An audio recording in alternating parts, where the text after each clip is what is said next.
there's a lot of stuff that I would love to get my hands on. There's a lot. So there are a lot of items that I would love to just get a cart, walk around the Wolverine store, grab one of these, grab one of those, throw it in the cart. Now, here's the problem. It's a lot of minors, boy. It's a lot of minors. Guys that I've been eyeballing for a couple of years, and I'm like, shit, you still a minor, man? Damn. Like, Colston Loveland, I'm like, God damn.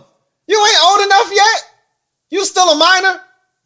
Got me feeling all nasty over here, man. Got me looking at minors. I know I ain't supposed to be looking at minors. I'm looking at the running back. What's his name? Donovan Edwards. I fell in love with him in the Ohio State game last year when he broke off like 2 big-ass runs for a touchdown, showcased the speed. I'm like, that's the shit I'm looking for, right? I want every single dude that has eligibility left but can go to the NFL. I'm like, bro, you ain't got no reason to go back. I'm like, come on, Donovan. I'm like, Dave Chappelle as Rick James. Come on, man. I could use one of them type dudes, one of them home run threats. I got a thing for Mikey Sammerstrill. Like, fell in love with him in that same Ohio State game last year.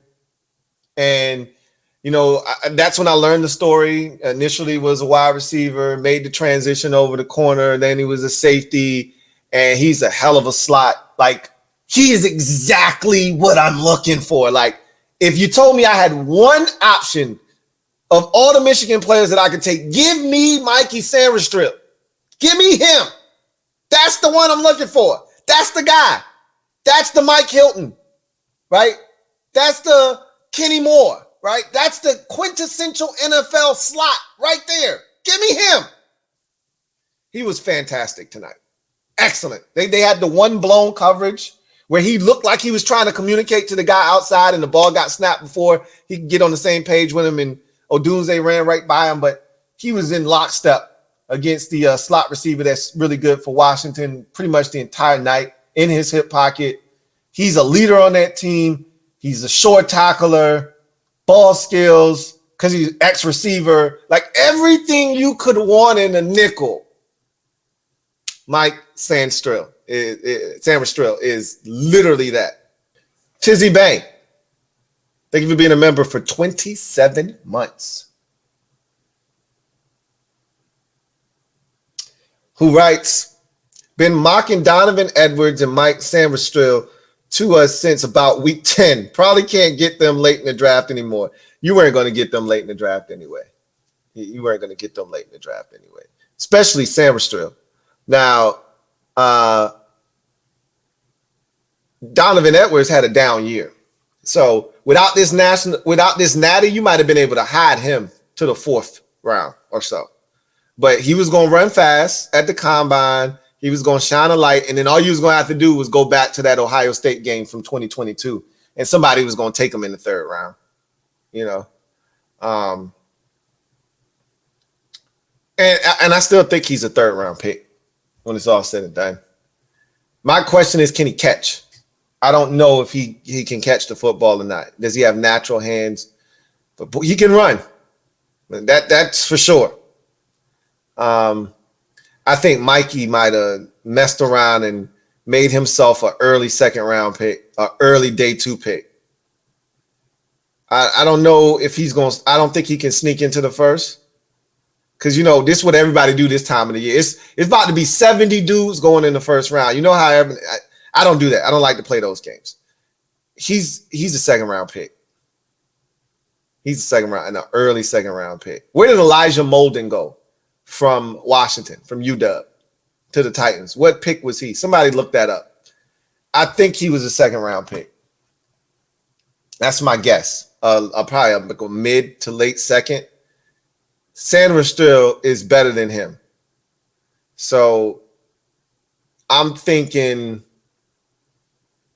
early 2nd, like 38, somewhere in that neighborhood. We'd have to spend that Bears second rounder on him if we wanted him.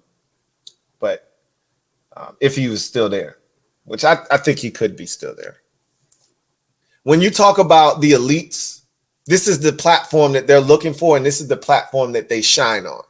When Joe Burrow got this opportunity back in 2019, he shredded Clemson, shredded them on the biggest stage there was, left no doubt why he was the best player in college football all season long, why he was the best player in the best conference all season long, went through a gauntlet schedule, one that I had never seen a team go through, went on the road and beat Alabama, all of that good stuff.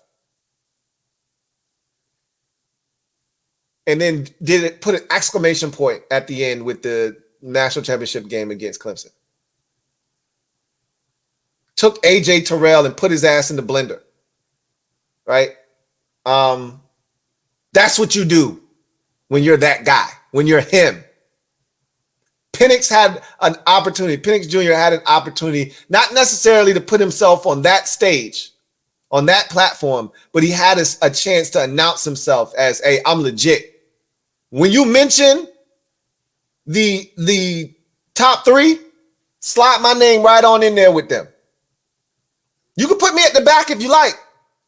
But when you start mentioning Caleb Williams, Drake May, and Jaden Daniels, make sure you slide my name right here in the back end of that thing. Don't forget about me. I'm trying to get into that top 10 too. There's some teams that need a quarterback up in there. Atlanta's sitting right up in there at 8. Don't forget about me. He had a chance to do that tonight. Now we like really pushing him away from them other three. Like, yo, back up. Just a taste. Just back up a little bit. Like, just back up.